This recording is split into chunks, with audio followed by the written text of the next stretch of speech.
देश की हर छोटी बड़ी खबर स्टार न्यूज प्लस पर सबसे तेज सबसे पहले। पत्रकार योग कल्याण समिति रजिस्टर्ड पत्रकार उत्पीड़न के खिलाफ आवाज।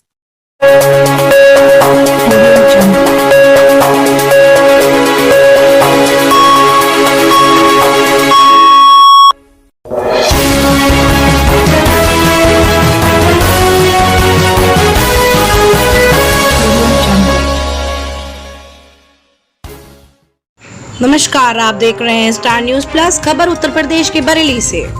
मिशनरी की संपत्तियां बेच कर पादरी बने करोड़पति। जी हां, मिशनरी की संपत्तियां बेच कर पादरी बने करोड़पति। बरेली के कई दुआ बंदगी करने वाले पादरी अपनी ही मशीनरियों की जमीन बेचने के लिए खुद को दस्तावेजों में व्यापारी दिखाते हुए करते हैं मिशनरी जमीनों का सौदा। क्या ये मिशनरी की जमीन इन पादरी लोगों की दादा लाई संपत्तियां हैं, और अगर नहीं तो ये किसकी रजामंदी से इन जमीनों का सौदा करते हैं? बरेली में ही कुछ पादरियों ने मिशनरी की संपत्तियों को बेच कर अपनी काफी निजी संपत्ति बना ली है।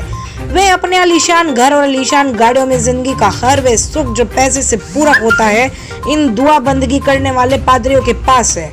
सोचने वाली बात है कि इन पादरियों का क्या वेतन है और क्या ये अपने वेतन से इतनी संपत्तियां बना सकते हैं? इसी तरह के और भी कई दस्तावेज हैं जो इन पादरियों के द्वारा संपत्तियां बेची गई हैं, जिसका पूरा ब्यौरा आने वाले समय में उपलब्ध कराया जाएगा। स्टार न्यूज प्लस चैनल के लिए बरेली से डायरेक्टर नीरज सिंह व संगीता सिंह की खास report. General secretary Newton Parmar ji से बात हो रही है? सर बोलिए। मैं आपसे ये जानना चाहता हूँ कि बरेली में कुछ पादरी लोग हैं, क्या उनको आप पावर टोनिया देते हैं मिशनरी की जमीन को बेचने के लिए? नहीं, क्या नहीं। क्या कोई पादरी ऐसा है जो अपनी मर्जी से मिशन की प्रॉपर्टियां बेच सकता है? बेच तो नहीं सकता, लेकिन बेच पाते हैं, ऐसा रूल तो नहीं है, लेकिन कभी हो सकता है। बाकी we are not giving any power of attorney to sell the property. ऐसा किस कारणवश होता है कि वो किसी से अगर कोई सौदा करते हैं तो वो क्यों करते हैं? क्योंकि ये कोई उनकी दादालाई प्रॉपर्टी तो है नहीं। सही बात है। तो वो क्यों? पता नहीं चलता। बरेली में कुछ प्रॉपर्टियां ऐसी हैं जो आपके कुछ पादरी हैं बरेली के, जिन्होंने अपने नाम से व्यापारी बन के बेचा है, अपने आप को व्यापारी दिखाया है। क्या आपको अपनी तरफ से आपने कुछ उनको लिखित में दिया है बेचने के लिए? नहीं सर, नहीं, नेवर। तो अभी नहीं। आपने मतलब आपकी तरफ से जनरल सेक्रेटरी होने के नाते आपकी तरफ से कुछ लिख के नहीं दिया जाता है? पादरी लोग अपने मनमानी तरीके से इसको बेचते हैं। अभी नहीं लिख सकता मैं, और सीधा भी नहीं। अच्छा, देखिए, मैं पत्रकार योग कल्याण समिति का राष्ट्रीय अध्यक्ष बोल रहा हूँ। Yes sir, yes sir. ठीक है, मेरा जो है संगठन है पूरा पत्रकार का, और सबसे बड़ी चीज ये है कि बरेली में इन दिनों देखा जा रहा है कि आपके कुछ पादरी लोग बहुत तेजी से मिशनरी की प्रॉपर्टियों को बेच रहे हैं। नहीं, वो अच्छा नहीं है।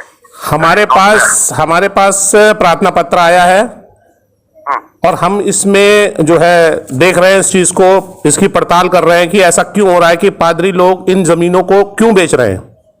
पहले तो क्लियर करना पड़ेगा, हो सकता है कि बेची है, कौन कौन इन्वॉल्व है, फिर कभी जो रिस्पॉन्स माहिती मिलती है वो भी अभी कभी अच्छी नहीं होती, तो देखना पड़ेगा। आपको पहले क्लैरिफाई करना पड़ेगा कि कौन कौन सी प्रॉपर्टी बेची है या बेच रहे हैं, कौन बेच रहे हैं, और सब देखना पड़ेगा, और मुझे भी बताना। अगर ऐसी प्रॉपर्टी के दस्तावेज आप तक पहुंचाए जाए जो आपके पादरी लोगों ने बेची है, उसके बैनामे किए हैं, रजिस्ट्रियां की है, तो आपकी तरफ से क्या एक्शन होगा उनके लिए? नहीं, क्या एक्शन होगा उनको निकाला जाएगा, या वो उनसे जो भी उन्होंने बेचा है मिशनरी का वो सारा पैसा वापस लिया जाएगा? अगर वो प्रॉपर्टी बेचते हैं तो वो पैसा आप तक पहुंचता है या किसी अपने अकाउंट में जाता है? नहीं दिया होता तो कैसे हमारे पास पहुंचता पैसा? यानी कि वो अपनी मर्जी से ही, बरेली के जो पादरी लोग हैं अपनी मर्जी से ही बेच रहे हैं। डिसाइड करती है बेचने को, लेकिन आज तक तो नहीं हुआ है। हमारे उच्च न्यायालय। ठीक है, हो सकता है कि मैं आपको कल सुबह एक बार फिर फोन करूंगा, क्योंकि मेरी पड़ताल इस पे चल रही है और इसमें सारे पत्रकार लोग लग गए हैं। जिस तरह से बरेली को बिल्कुल बदहाल कर दिया है यहाँ के मिशनरियों की जमीन बेच बेच के इन पादरी लोगों ने। कोई बात नहीं, कोई बात नहीं। Thank you. Okay, thank you. जो कि वर्तमान में सेंट पॉल चर्च के पादरी हैं। मगर इन्होंने भी अपने आप को सरकार के सामने व्यापारी घोषित किया है। इसमें देखिए लिखा हुआ है एड्रेस। क्या नाम है आपका?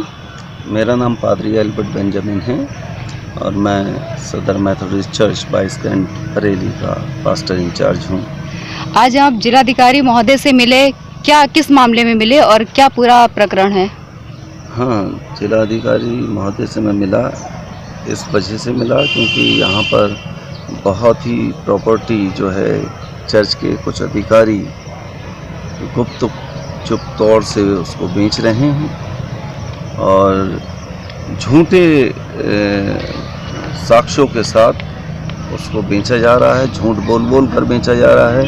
हैं तो पादरी लेकिन अपने आप को सरकार के सामने, लेकिन ये व्यापारी हैं कि पादरी हैं कुछ समझ में नहीं आता।